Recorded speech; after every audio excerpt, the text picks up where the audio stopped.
Nous avons en effet été une des premières communes labellisées territoire engagé transition écologique, donc c'est la preuve en actes finalement que notre collectivité fait de la transition écologique, contrairement à ce qui a été dit tout à l'heure.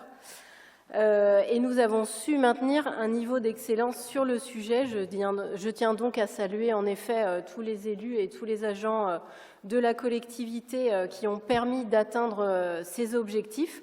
Avec le groupe écologiste et citoyen, je suis évidemment favorable à ce que nous nous engagions dans un renouvellement de cette labellisation, dont les ambitions ont été renforcées, car les actions prévues, elles ont un impact concret et positif sur l'ensemble des habitants de notre ville, et elles sont aussi des sources de bien-vivre pour l'avenir. Quand, par exemple, mon collègue Tristan Reillium travaille à réduire nos consommations d'énergie, cela contribue à baisser notre facture énergétique et les sources de pollution liées à l'énergie.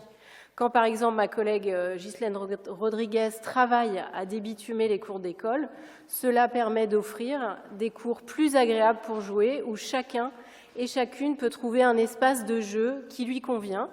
Quand ma collègue Hélène Nolin travaille pour que l'alimentation des tout-petits soit majoritairement composée de produits issus de l'agriculture biologique, cela permet aux jeunes enfants d'avoir accès à une nourriture qui est plus riche et plus saine pour qu'ils grandissent en bonne santé.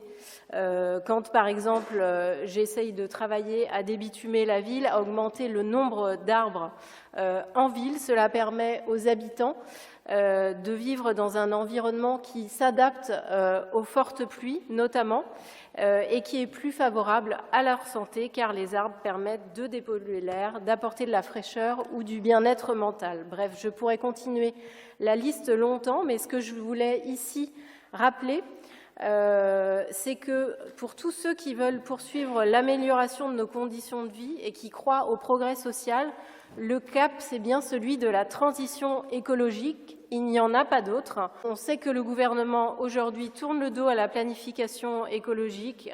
Ici, à Nantes, nous la mettons en œuvre au bénéfice direct des habitants et pour préparer un avenir soutenable et vivable.